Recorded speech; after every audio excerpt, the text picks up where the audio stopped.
Welcome to Not in a Huff with Jackson Huff, where we interview newsmakers, storytellers, and all-around interesting people. Sit back, relax, unless you're driving, and enjoy the show. Here's Jackson.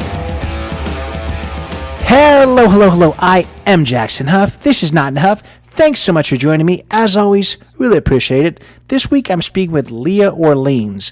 Now, we're going to talk about exactly who Leah is, but if we just want to use one word, I guess it's that she's an entertainer, but so much more than that. She gets it honestly. Her parents were both in the entertainment world. Her dad was a magician. Her mom was an entertainer as well. But Leah, from a young age, from the age of 9, really got into contortion, and that's kind of, I guess, her specialty, if you will, but she does so much more. But she's a contortionist. She travels the country performing at Renaissance fairs, theater shows. She's done cruise ships, done so many amazing things. We're going to talk about what it means to be a contortionist. If you don't know that word, that's the people who can, bend and put their legs over their head and shoot bow and arrows with their feet, and all that kind of literally what looks to be back-breaking stunts. So we're going to talk about that. That's an amazing thing for sure. We're going to talk about her juggling. We're going to talk about her being able to put on these one-woman shows. Shows are called Tiny Girl, Big Show. Which kind of just the inspiration behind that is, that she's small. I think she's around 5 foot tall, but she puts on this huge, impactful show. And don't let anybody tell you that just because you're a small person, whether that's literally or figuratively, that you can't do amazing things, because you certainly can. That's kind of what the point of that is. That's the inspiration. To talk about what that means to travel around the country as a contortionist, as an entertainer, as somebody who does all these amazing things. We're going to talk about, with doing so many awesome different things, and being on stage as a one-person thing, obviously you can't have a lot of costume changes. So what's that mean how can she be able to juggle and do contortion and do all these other things in one outfit, which I knew that it would be an interesting topic, and that certainly was. So we'll talk all about the world of a circus performer, a world of a cruise ship performer, the world of a Renaissance fair performer, a contortionist. Leah Orleans is all of these things, an amazing, amazing person, and I really, really enjoyed speaking with her. Without further ado, here is Leah Orleans. I'm here today with Leah Orleans. Miss Orleans, how are you?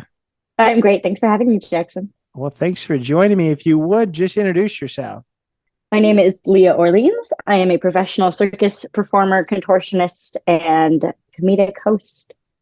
Yeah, and I was wondering how you would introduce yourself, because just in researching, you do a lot of stuff between contortion, juggling, acrobatics. I saw in video that you were teaching people how to use a whip, so a lot of things. What do you, if there's one headline, what do you call yourself? Is it a contortionist? Is it just a jack of all trades entertainer, or what's Leah Orleans?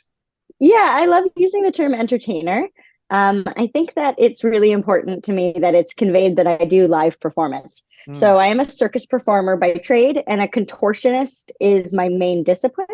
But I often do shows or performances where all I'm doing is hosting or being funny and making other people look really good. I also love doing unicycling and juggling. And then, I do trick bullwhipping as well. So I tour with a solo show, but I'm often part of other circuses or larger productions. I love it. We're going to break down all of those things, including your solo show. But I want to get to the very beginning. I know you kind of come to this honestly. I think your family was in entertainment. Talk a little bit about growing up in that world. I think your dad was a magician. So what was that like? Yeah. So both of my parents are professional entertainers. So it's kind of all I knew growing up, where the two main adults in my life have livings, unlike other adults that have a 9-to-5 job. They are freelancers for the most part, and they work for themselves, but they're representing other companies, performing at holiday parties or corporate events, and really making other people's events special with their entertainment abilities. So I watched my parents really learn to delegate and to organize and to prioritize their own lives. And then because they both worked from home for the most part, or they stayed at home, I got to be part of their lives, and I got to see them in their offices work and practicing and getting better at their tricks or their skills. It was a very motivating environment. Yeah, and I think you're kind of just firsthand. I talked to a magician, and they talked about it was a female magician. She talked about how she didn't have a lot of role models in that world, but so she wasn't exactly sure how possible it was going to be. This just goes to show you with you, just having those role models, having those people that didn't have that secure 9 to 5 type job. You saw the possibilities, and that's what made it more possible for you. So I like to see that kind of play out. So talking about magic, obviously your dad was a magician. I've heard your answer on other podcasts before, but why didn't you do magic? I decided that I wanted to go a different route. I learned a lot from magic and studying magic and watching my parents perform and create their craft, but I really liked the physical aspect of circus, and I like the ability to physically train for something that doesn't have a secret or a trick of how it works, except for the fact that you're actually doing it with your body. I think that's really cool for sure. And I want to ask you too, just again, based off of who I've talked to, she went to clown school. I know you went to circus school. What's different about those two? Maybe you don't know the difference, but what is circus? No, I do, definitely. I went to both, actually. I did a clown program as well called the Clown Conservatory in San Francisco in 2012 and 13. Yeah. And then I also attended a circus school. It's just different types of classes and different types of study. I think clowning is significantly more theatrically based, storytelling based. You're doing a lot more emotional exercises, playing with humor and joke and structure and feeling, where circus school was more of a sports-based type of program. It was a lot of physical training, conditioning, training with coaches that are pushing you physically. So, I mean, it seems like a pretty easy transition, but still got to ask the question, what do you think that you've taken from that schooling into what you're doing now? I'm sure a ton. Yeah, definitely. And I often find myself realizing how much I've learned while I'm on stage too.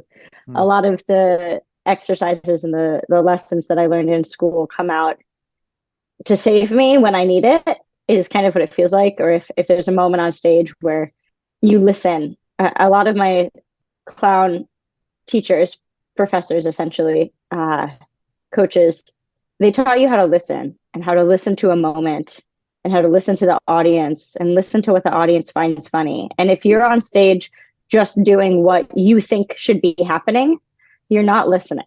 And then moments are missed. So if you're in the middle of a trick and a baby starts crying, but you ignore the baby and you keep just doing your show, you're not listening to what everyone else in the audience is hearing and happening in real time.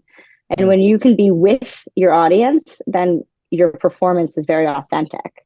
No, I love that. And I feel like that's probably what sets apart good performers from those who still have, I guess, a ways to go, being able to adapt to maybe what you're seeing from the audience. Do you think that you think that's a learned skill? I guess that's probably something that you learned in circus school. But was that a difficult thing? Because I feel like with the things that you're doing, you have a 45-minute routine. You're kind of all set up there, and then the baby starts crying, or then somebody does something else. How hard was it to start making those adaptations?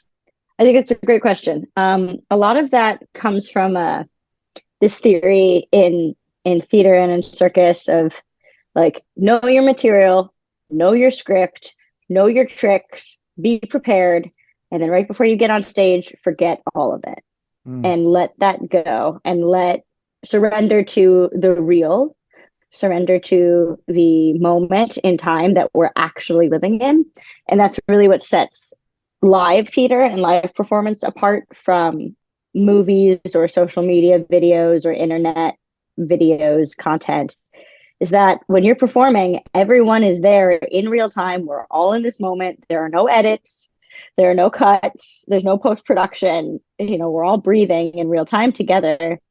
So what I had to learn to do was just let it go. And when you do it and you feel that, it's magic.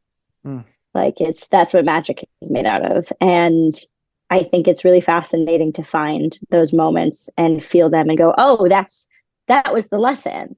Like that was the moment. I felt it. And you can kind of think back after the show and be like, oh, when that kid ran across the front row and everyone saw it, and I stopped what I was doing and I just looked at the kid and it just got a laugh. It was a real moment in time. And that's powerful. I think that is powerful. I think that's really cool for sure. And I want to kind of focus now on contortion. I know that's something that's been a part of your life for a long time. I think you've been doing it since you're 9 years old. I always like to break things down to the most simple level because, I have so many different people on. I don't expect the listener to know everything. So let's just first say, what is contortion for somebody who says, what in the world is contortion? What's this word? Yeah. So contortion is the circus art of bending your body in ridiculous positions. I am trained in Mongolian contortion, which is a type of contortion or a style, a technique of contortion that is based out from Mongolia specifically. So it's if somebody's seeing it, they're seeing somebody, bend their body in all kinds of unique ways behind their head, all that kind of stuff, right? Yeah. So what made you get interested in that at such a young age? Yeah, I always thought it looked really cool as a kid. Whenever I would go to a circus, or I'd see pictures of girls in twisted pretzel positions. And I was pretty flexible as a kid. When I did gymnastics a little bit, I found that I definitely did well with flexibility. And then I ended up joining a youth circus program that had contortion as an option. And a Mongolian contortion coach was there teaching classes. And I started working with her and really, really loved it. I know you're kind of a generalist, and I want to talk about that in a moment, but what made you decide that was something that maybe was going to be a little bit of a specialty for you? Yeah, I really liked it. I started performing a little bit with the youth circus program, and I really enjoyed it. I think that when I started seeing other entertainers doing solo material was when I really decided that I wanted to do solo material. There were a few other clowns and actors growing up that I got exposed to living in Chicago, in the Chicago theater scene, that did solo numbers, some really fun, weird, out there stuff. And I went, whoa, I don't have to just be part of a big circus. I can actually tell my own story through theatrical mediums. And I got hooked onto that concept pretty quickly. I got you. And I want to kind of talk now to your actual performances. And this is kind of a strange question, but I've, in talking to so many people in the arts, which is what you're doing is obviously an art form. There's a lot to be said about, the costume. There's a lot to be said about what the shoes they're wearing when it comes to ballet and Irish dance and this kind of stuff. Made me think with you, given you do so many things, contortion, juggling, all this other stuff, does that make it more difficult to figure out the costuming? Because I feel like maybe one costume is better for one costume is better for the other. No, that's a really great point. It is. It's a total struggle. And I've over the years of performing, I figured out a very specific techniques and necessities that I need to be able to do an entire show with different circus disciplines and still wear the same costume. A lot of the performances that I do, I don't have time to do a costume change. I can't run off of stage and change my clothing because I am the entire show. So I have different versions of my costume for different weather as well, different heat and cold. Sometimes I perform outside. Sometimes it's very cold. Sometimes it's rainy. Sometimes it's wet. Sometimes it's hot and muggy, sticky, dry, all different types of climate. And for the Renaissance festivals, I'm also wearing a microphone for most of my performances. I'm wearing a microphone that is tucked under multiple layers of fabric in a very specific way so that it doesn't fall out when I go upside down. And then a wire is thread up through my back, under my costume, up through my ear, and then pinned with about 7 bobby pins into my head and attached to the side of my face so that it won't fall off either or slide around as I cartwheel and flip throughout the stage. And then I have to go to the bathroom in the middle of the day. So going and doing that without microphone packs falling into the toilet is a great challenge, and that I do not enjoy as part of my job, but it's fun. It's fun putting it all together. I have a jumpsuit when I do theater shows. That's like a onesie kind of, it's like shorts and a short sleeve cut with a little collar, and it's one piece and it zips up in the front. It's black. I was just working on it right before our call, actually, with adding more rhinestones because I feel like it needs to be more sparkly. So that's really fun. And I love that because it's one piece. Things don't slide around. Nothing's going to fall off when I go upside down. The shorts are long enough where I do the splits and I'm still totally safe and covered. And I can keep my mic pack back inside of it, in the inside, tucked upside down. And then it also has pockets. So I can put things in the pockets, and that's lovely. I like it. I think I knew there's going to be a lot more to it. The costuming is a huge part of all entertainment. So I'm not surprised at all with that. Everything can use more sparkle. So I'm glad that you're adding some rhinestones. Let's talk about people coming to your performance. We've talked, so much about the costuming, some of the things you do, but someone sees Leah Orleans is going to be somewhere that they are. What are they going to see? It depends on if I'm at a Renaissance festival or I'm doing a theater show or a corporate event. But most of the time when I'm at Renaissance festivals, which are a good amount of my year, I will be on a stage at the festival doing 3 to 4 shows a day. And I'll be doing my full 45-minute show for the most part. And then afterwards, you can talk with me and take pictures and chat. And I'll run around the lanes hawking my next show. So I get my own little corner of the fair with the stage and some benches where people can come sit and watch. Judy from Virginia says, "What in the world's a Renaissance fair? What is a Renaissance fair?" A Renaissance fair is an outdoor festival. There are about 35 of them in the country. They range in size. Some of them are small and have a few hundred guests, and then some of them are very large, up to 20,000 people or 40,000 people per day. And they usually run on Saturdays and Sundays only for about 6 weeks. They happen at different times throughout the year. If you Google your state name and then Renaissance Festival, you might be able to find one that's close to you. This year I'm planning on working the Renaissance festivals in Southern California, the festival in Chicago called Bristol, where it's in Kenosha, Wisconsin, in that area. It's called the Bristol Renaissance Festival. And then the New York Renaissance Fair in Tuxedo, New York as well. So does your performance just kind of lend itself well to this type of festival? Is it something you just enjoy, so that's why you keep booking, or why Renaissance fairs? I began working at Renaissance festivals in 2014. That was my first year. And I really took a liking to them. I like them because they allow for long form type work. Like I'm doing 45 minutes. It's not just a quick act. And then it's a really fun environment. The people are in a great mood. There's beer and fun things for the kids. And everyone's kind of in play mode. When you walk through, there's people dressed up as knights and people cosplaying, and people get to dress, like the audience yourself, you get to dress up, and people often do. It's not necessary, but it just adds to the fun. It's a really fun space already before I even start my show. So I feel like the audience is really primed to have a great time.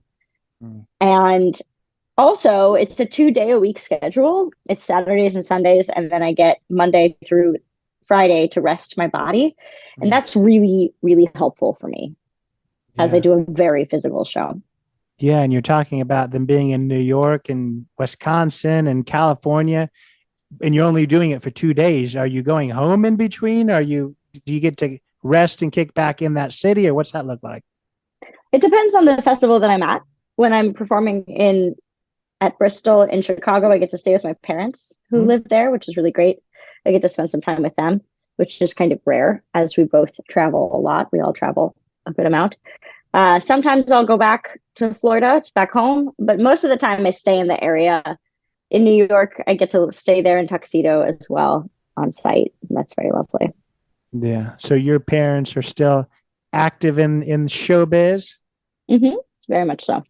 That's really cool for sure. I want to ask you, we already talked about how you kind of a generalist, and I think probably a good chunk of the answer I'm going to answer, and that's you got a 45-minute show. You can't bend your body for 40 minutes. That wouldn't be very comfortable. But what made you decide to not just specialize and join a circus and just be the contortionist and walk off the stage afterwards? What made you decide I'm going to generalize, I'm going to create this one person show, and I'm going to do a lot of different things?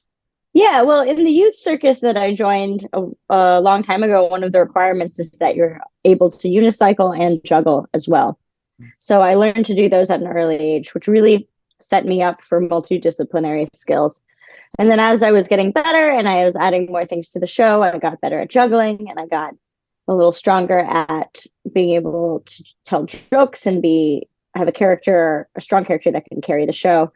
And through clowning, I think that variety is important, especially in long form theatrical work.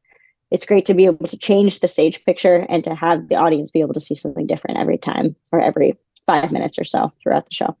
Yeah. So what was the hardest part of creating a one-person show? Was it the act and keeping people entertained, or was it the complete opposite side of just being able to conversate and do that side of things? What was the most difficult part? Yeah. There's a lot of difficult parts for a lot of reasons. I think that one of the most exciting things that was also a challenge is that I had the freedom to create whatever kind of work I wanted. I'm studying and reading a lot right now about freedom of choice and freedom of decision and responsibility and what comes with that. And when you're creating work that's meant to be shown to other people, whether you're writing or you're an artist and you're in the form of creation, you're in the zone of creation, you literally have infinite choices. And because you have infinite choices, that can get very overwhelming. I think that it's fun for me to first about what do I want people to feel in each routine. When I'm writing a routine, is it suspense? Is it joy? Is it education? Is it funny? Is it humor? Is it a character-based thing? Do I want them to learn more about me when we come out of it, to relate to me more as a person? So making those choices was hard, and feeling like I could go anywhere. And what if I went in the wrong direction? Like the self-doubt of it all. But once I started to kind of understand and put things in front of people, it was easier for me to make those choices. Yeah, I think that's awesome. And you talk kind of about choices and, of course, creating a theme. Your show and your website's called Teeny Girl Big Show. I know you're kind of big on that teeny but strong theme. Talk about why that's important to you. Yeah. The Tiny Girl Big Show is, I chose that name and that concept because it's going to stay consistent throughout my career.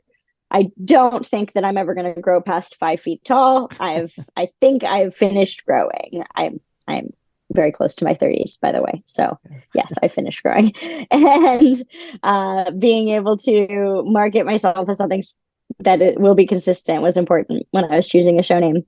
And then I wanted people to understand that what they're about to see is big. It's a big show. I have a lot of very large skills. I have a lot of large props. I have a live musician that plays with me who's incredible. And together we create a really big feeling.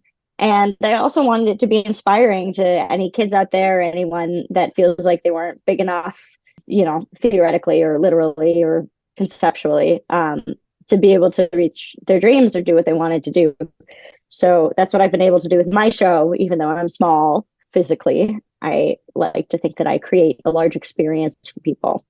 Yeah, and that kind of brings up an interesting point when it comes to, because your show is so physical, it is so big. I'm sure it's really physically demanding. Your parents, at least your dad, Magic, he probably can do that until eternity. What kind Mhm. of longevity is a performance like yours? Is it something that you're going to be able to do Yeah. for forever?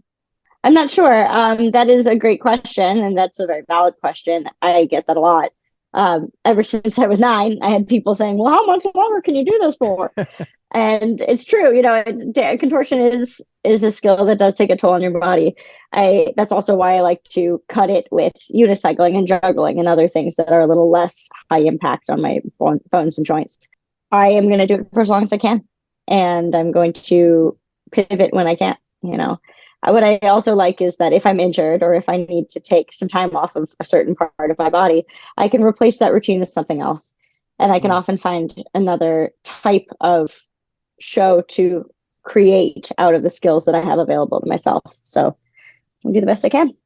No, I love that. And obviously the natural transition for a lot of people is teaching. Do you have any interest in teaching what you know? Yeah, I actually do have a side business called the ABCs of Fitness, where I teach people how to form consistent fitness habits through making exercise fun and accessible. Hmm. And that's really important to me. I learned a lot of that lesson when I was training contortion and training circus, is that it's hard. And if I don't make it fun, I'm not going to do it. Hmm. So taking things and taking skills and making them fun or memorable or memorizable, in fact, is part of what the ABCs of Fitness is all about. And I really love that. It's really fun. I don't necessarily coach only circus people. The ABCs of Fitness is for anybody, normal, normal, non-circus people as Right. well. And I do teach circus people occasionally, and I find a lot of joy in that. But I think that my passion lies in performing and creation, act creation, entertainment experience. So I believe that that's always going to be the core part of my life. Yeah. And you talked earlier about how, when I asked you when somebody sees that you're coming to their town, what they're going to see, and you talked about how it's kind of different based off of the environment, whether it's a theater, whether it's a Renaissance fair. What's the differences here? Do you just have two different routines that you do, or what makes them different? Yeah, that's a great question. I do have different differences in the two routines. There's differentiation in the type of performance that I do when I'm in a theater or outdoors or working for a corporate private client. It depends on the theater and on the space, the stage, the ceiling height, the weather, the costuming, and the type of audience.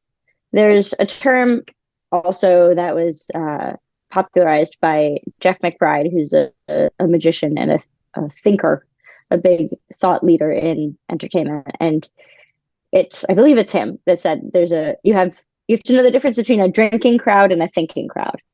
And your drinking crowd is like a Renaissance fair or a nightclub or somewhere Mm. where people are having fun. They're letting loose, they're recreational, they're maybe not 100% sober. And Mhm. then you have a thinking crowd, which is like a sit down theater where it's not appropriate to like scream, or Yeah. to get up and walk around the room. That's where you can like tell a story or be a little more subtle, and people have more full focus on you. It's less likely that a child is going to start crying in the Mm. middle of your show, or a phone's going to go off. So you can be a little more detailed. And I think that I keep that in mind, the difference between those two. Yeah, I love that. That's always a theme when I talk to entertainers, that everyone always has to figure out the drinking side of things. I've talked to, oh goodness, party princesses, body painters, Mm-hmm. ballerinas, all this kind of stuff, and they always say the only person in the entertainment world that's more excited about what I'm doing than a kid is a drunk person. So it seems like you Mm-hmm. always have to kind of work around that. So I think that's interesting for sure. I want to ask you Mm-hmm. now. These are some super easy questions for me to ask, but not necessarily easy ones to answer. And that would be, in your performances, what's your favorite part of it all? Oh, that's such a fun and interesting question. I think that My favorite element is usually afterwards. I really like being able to interact with an audience. I don't know if that's my favorite, like compared. I don't know if I like that more than being on stage, but there's something really special in being able to come out into the lobby or into the audience afterwards and talk to people that just experienced the show and listen to them and about what they liked and what they found memorable and what parts of the show they're going to take with them and what they want to ask and what they want to say. That connection means the world. Like, you can't get that on YouTube, you can't get that on social media, and people can make a comment, but you're not breathing the same air. You're not feeling, you didn't just experience something live together in the same way. So that's really special.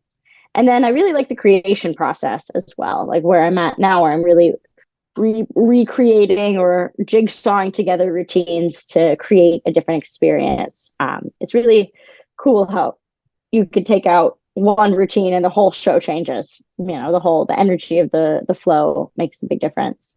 I love that because none of that answer has to do with the actual show. It's all of the other sides of things. So that's really awesome. And another question that's easy for me to ask, but maybe not easy to answer.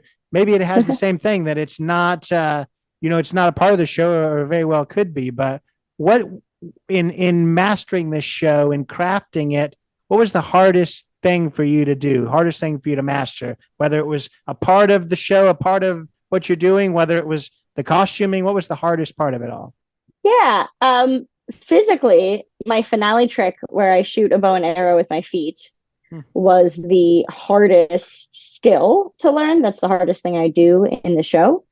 That took me 2 very solid years to get down, and of daily practice, or 5 to 6 days a week of practice, and a lot of ups and downs in that time.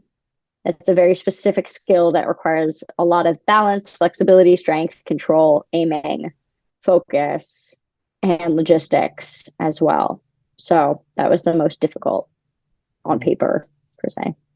I would say, and that kind of goes back into your costuming, because I've noticed, I've looked at a lot of pictures of you in these costumes, and part of your costume is to wear these like super cool, colorful socks. But then I think, well, she has this trick, so there's no costume change. How do you incorporate all of that? How can you get your whole costume and still be able to shoot a bow and arrow with your foot?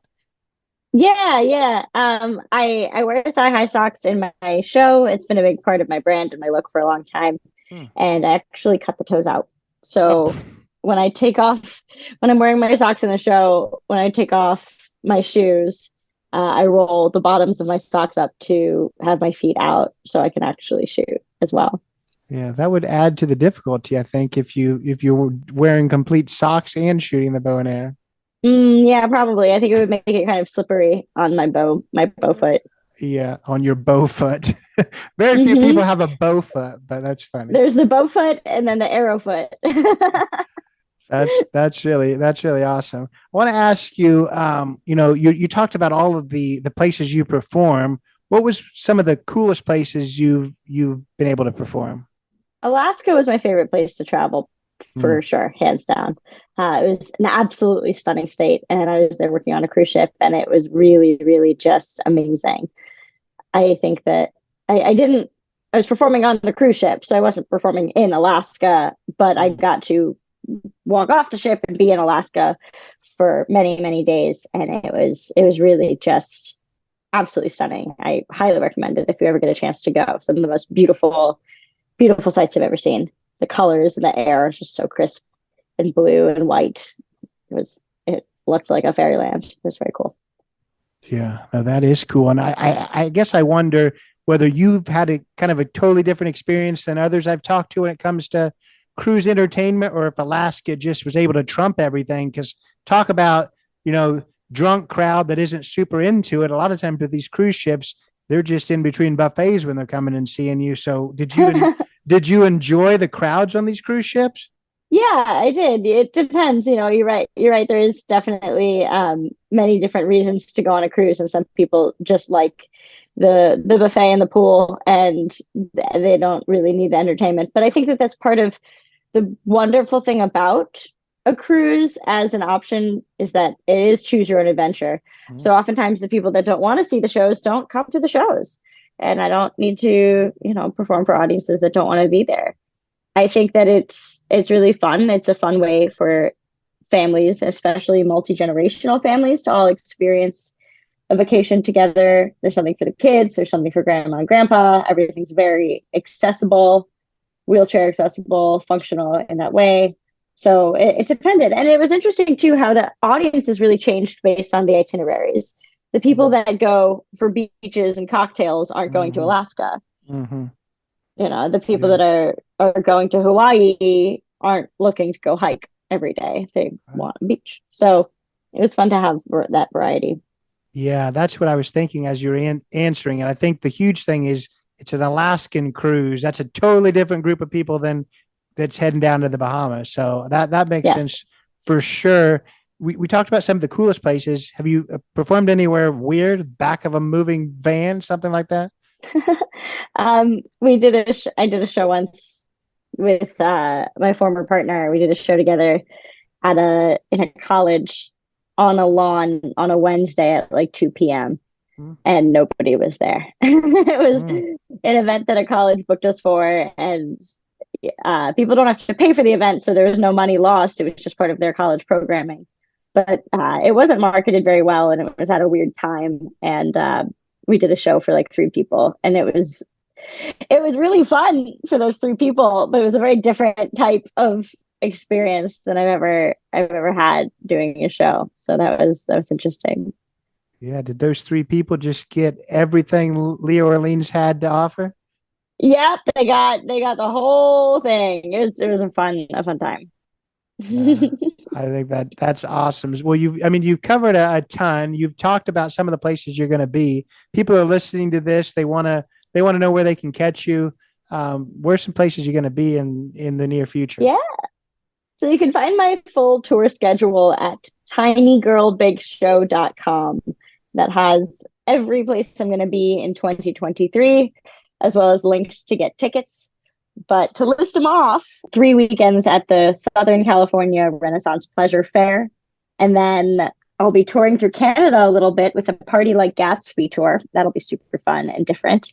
And then I'll be in Colorado for a few days. You can check out my website to find those theater shows. I'll be at the Bristol Renaissance Festival, the New York Renaissance Festival, and possibly a few more things that are in the works that I have yet to be able to talk about. Well, we'll stay tuned. And I'm sure all of that will be on your website once it is announced, right? Absolutely. Yeah. Is that the best place for people that they want to follow along and see what you've got up your sleeve? Is that the best place to find you there too? I'd say first find me on Instagram. That's where I'm posting the most fun content, keeping things really, really up to date and silly and shocking and unhinged. And then my website has all of our technicalities. Yeah, shocking and unhinged. Well, we've got to follow. Shocking that. and unhinged. I like it. The unhinged circus world of Leah Orleans is what I've been referring to the show as lately. I like it. Well, it's been a pleasure. I really appreciate your time. Thank you so much. It's been great talking. So that was Leah Orleans, amazing person. Really, really enjoyed speaking with her. I love just the concept of having this one-woman show, doing all these amazing things, keeping a captive audience. I think that just she's got so much power when it comes to doing these Renaissance fair, and you got people that are going, leaving the show to go buy a chicken leg and talking to their friends and all this stuff, still getting, the audience participation, the audience captivation.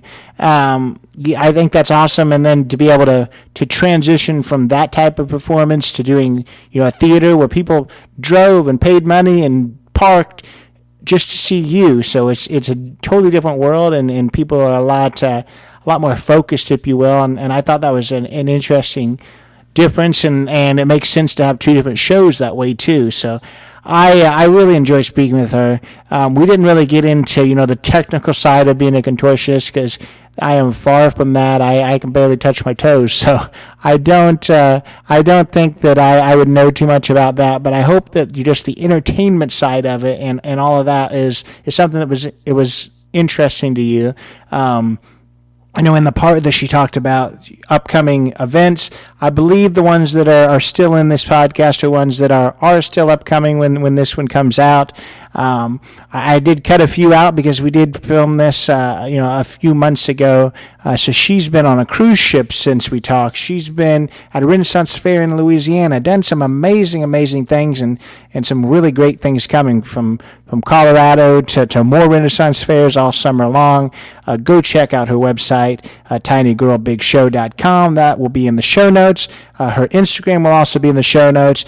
I know that she'd love to see you out at a show. She'd love to see you at a Renaissance fair. She'd love to have you follow her on Instagram. So all of that will be in the show notes. She'd appreciate that. If this is your first time listening to this podcast or you haven't already, what I would appreciate is you go follow us on Instagram too, Not Enough Podcast. Go on Apple, go on Spotify, leave that 5-star review, leave a written review on Apple. Even more amazing, go check out jacksonuff.com, Not Enough with Jackson F on Facebook, all those amazing places. But if you do nothing else, catch us next week, another amazing guest. We will see you then. Take it away, Chris. This has been Not in a Huff with Jackson Huff. Thank you for listening. Be sure to join us next time where we will interview another amazing guest who is sure to make you laugh or make you think. Or, hey, maybe even both. But until then, keep being awesome.